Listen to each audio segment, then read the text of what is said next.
કોઈ કોઈ પાસે જવાની જરૂર નથી. મારે કોઈ છોડી દેવાની.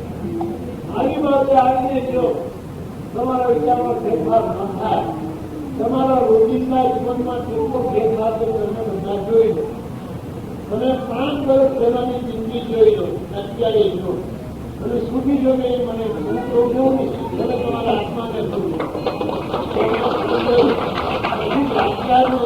અમને કોઈ વ્યવહાર નતા દેતા, સત્સંગમાં નહીં જવાનું, પ્રવચનમાં નહીં જવાનું. મેં તો કથા નહીં કરતો, મારે કથા નથી કરવી, સમજી ગયા ને? મારે કથા કરી તમને ભાગ નથી આપતો. કથાનું તો ભાગ તમે ભાગ નથી મારે.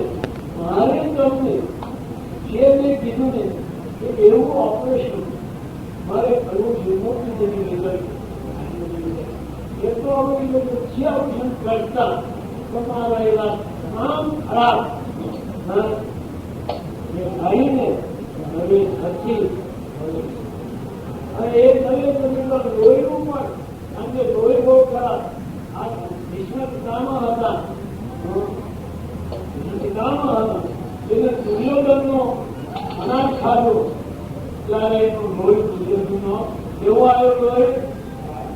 એટલે એ જયારે એ શૈયા ઉપર પડ્યા, શૈયા ઉપર પડ્યા ત્યારે એનો લોહી ટપક્યું, ખૂબ ટપક્યું.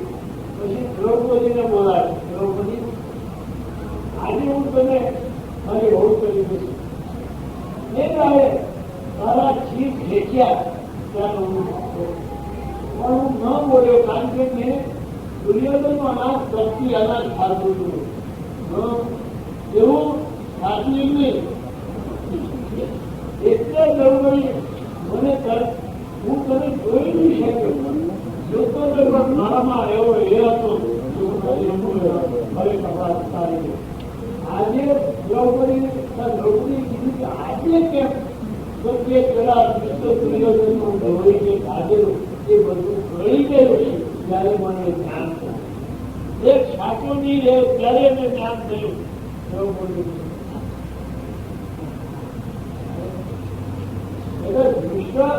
જેવા માણસ જેવું આપણે અન્ન એવું આપણામાં ધીમે ધીમે એવું લોહી બને. અને લોહી બનતા એના જેવા જે વિચારો થયા એ બધા જમીનમાં બધાએ દ્રૌપદીને કીધું, બધાએ કીધું કે અમે ખાલી દુર્યોધન અનાજ છો, તમે સાચા. અને અમે દુર્યોધન હવે યુધિષ્ઠિર છે. યુધિષ્ઠિર જેવો પણ એમાં રમ્યો, અદભુત રમ્યો, એટલે જુગાર રમ્યો. કેમ જુગાર રમ્યો? શું કારણ? ધર્મરાજ કહેવાતા હતા છતાં જુઠ્ઠું બોલ્યા. એક દિવસ એ બી એના પાળે પડેલા દુર્યોધને આપણે જમાડેલા, આપણે પાંડુએ એક જ તારો. તો એ તારામાં નૃત્ય ખેલાયો તો આપણે રોજ ખાતર આપણે શીખી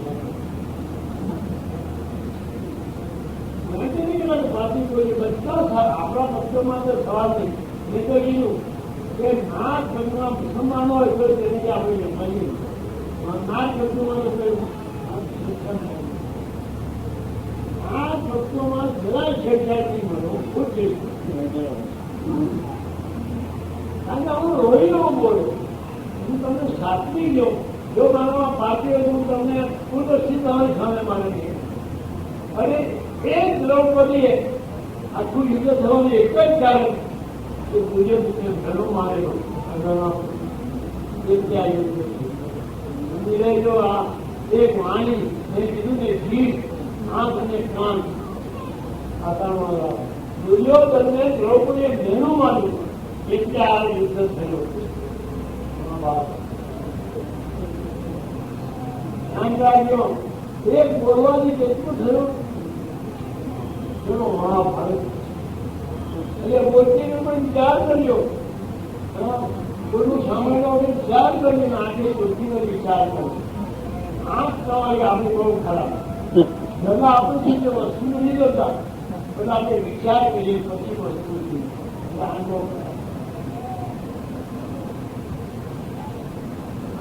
આપણે એવી સાચી મારી પાસે જો મારી એટલી અમી મળે કોઈ જાતનું મને મળે અમી મળે કોઈ આવી ન મળે કાનથી કોઈનું સાંભળું નહીં સૂર્યને ગમે તેટલા કોઈને કહે ના કાનથી સાંભળે સૂર્યનું કંઈ ગમે ને ભૂલવું પડે એને સાંભળવા નહીં અને આ તમારી જીવથી ગુરુના ગામ ભગવાનના પણ જો એ જરા પણ આમ જીત જોડે અને જીત છોડે આટલું દ્રૌપદીના લીધે આટલું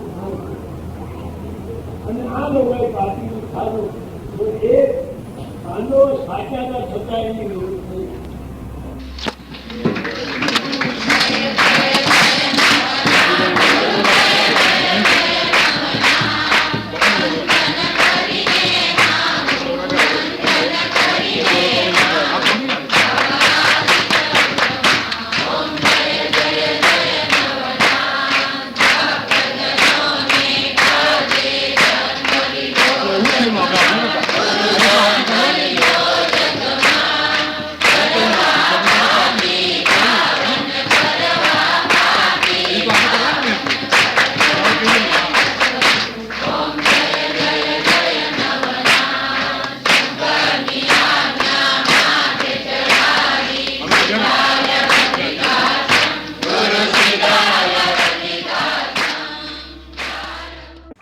हम सबकी आस्था का धाम ब्रह्मलीन परम पूज्य श्री साने दादा की अखंड धुनी धृतिमान नाथ संप्रदाय के वर्तमान गादीपति विश्ववंदनीय परम पूज्य श्री छोटे दादा का संकल्प प्रण हजारों लाखों श्रद्धालुओं का दुख दूर करने वाला प्रेम और भक्तों की अपार श्रद्धा का धाम वो है हमारा नवनाथ धाम ब्रह्मलीन परम पूज्य श्री साने दादा समाधि मंदिर।